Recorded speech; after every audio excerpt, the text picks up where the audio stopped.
cover lain dengan kecepatan yang tak terduga. Seorang Kopassus yang bertubuh tegap menyusup ke Barakah. Ia menendang pintu dengan keras hingga engselnya copot. Di dalam, 10 tentara Israel sudah siap dengan senjata teracung. Tapi ia lebih cepat. Pisau karambit di tangan kanannya berputar, menebas lengan yang memegang senjata. Tangan kirinya mencengkram keras seragam musuh, menariknya ke depan hingga wajah bertemu lutut. Tulang hidung remuk. Tubuh itu jatuh dan Kopassus itu melanjutkan tembakan 3 peluru ke dada 2 orang sekaligus, lalu loncatan mematikan ke arah yang ketiga. Ruangan itu berubah menjadi kuburan dalam waktu kurang dari 30 detik. Darah mengenang di lantai semen, bercampur peluru bekas. Di luar, pasukan Israel semakin liar. 20 pasukan Israel mencoba melakukan serangan balik dari sisi timur menggunakan kendaraan lapis baja ringan. Mereka menembakkan senapan mesin berat. Peluru menghujani posisi Kopassus. Tapi gelombang kedua sudah siap. 5 Kopassus meluncur dari semak-semak, membawa roket bahu. Ledakan dahsyat menyambar kendaraan itu. Api menyembur keluar dari jendela. Tubuh-tubuh terpental keluar seperti boneka kain. Yang selamat mencoba lari, tapi Kopassus mengejar. Mereka mengejar dengan kecepatan binatang buas. Satu tentara Israel terjatuh. Pisau sudah menancap di punggungnya sebelum ia sempat berteriak. Kopassus tak hanya membunuh, mereka menghancurkan. Mereka meledakkan pintu-pintu baja dengan bahan peledak kecil yang presisi, lalu menyusup ke koridor-koridor sempit markas komando. Di sana, pertempuran menjadi pertarungan 1 lawan 1 yang mengerikan. Ruang sempit membuat senjata api kurang efektif. Kopassus beralih ke pisau, sikut, lutut, dan kepala. Satu Kopassus menghadapi 3 tentara Israel sekaligus. Ia menghindar tembakan pertama, menangkap laras senjata musuh, memutarnya hingga pemiliknya terpelintir, lalu menghantam tengkuk dengan sisi telapak tangan. Tulang patah. 2 yang lain menyerbu. Ia menendang lutut 1 orang hingga remuk, lalu menusuk leher yang lain dengan karambit yang masih berdarah. Gerakannya cepat, efisien, tanpa ampun, seperti mesin pembunuh yang telah dilatih bertahun-tahun untuk momen seperti ini. Di pusat komando markas, komandan Israel berusaha mengatur pertahanan terakhir. 30 pasukannya yang terbaik membentuk lingkaran di ruang operasi. Mereka menumpuk meja dan komputer sebagai barikade. Tapi Kopassus sudah berada di atap. Mereka menurunkan tali, menyusup dari ventilasi, dan meledakkan dinding samping. Ledakan itu mengguncang seluruh bangunan. Debu dan asap memenuhi ruangan. Ketika kabut mulai menipis, yang tersisa hanyalah bayangan-bayangan hitam yang bergerak cepat.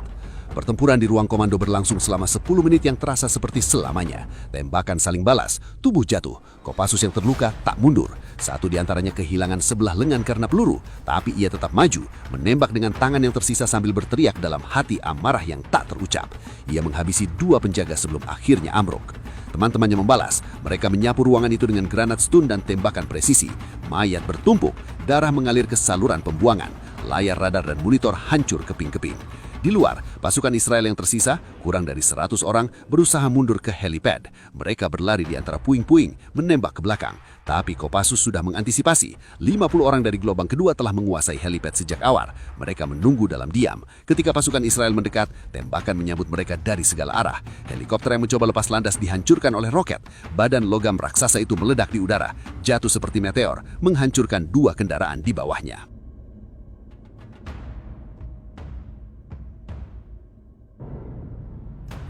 Api semakin besar, markas yang dulunya kokoh kini tinggal kerangka terbakar. Asap hitam mengepul tinggi, terlihat hingga puluhan kilometer. 200 Kopassus berdiri di tengah reruntuhan.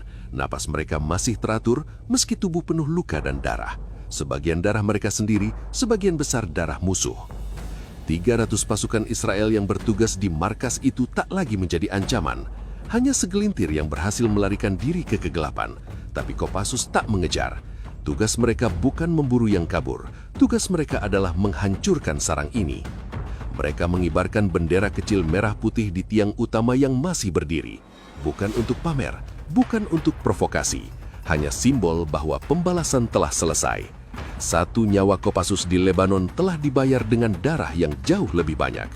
Markas militer Israel yang menjadi simbol kekuatan itu kini hanya puing dan abu. 200 Kopassus itu mundur dengan tertib, membawa rekan-rekan yang gugur di atas bahu mereka. Mereka menghilang ke dalam malam seperti saat mereka datang, bayangan yang tak terlihat, tapi akan selalu diingat. Di belakang mereka, api terus menyala, menerangi langit yang gelap.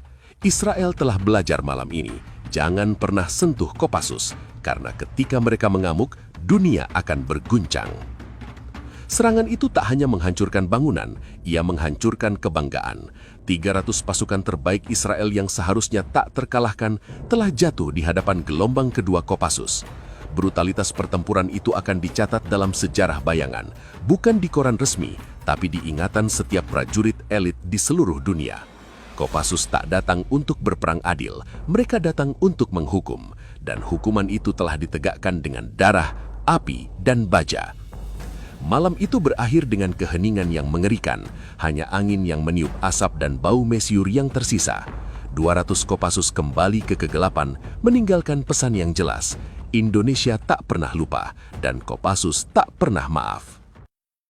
Mencari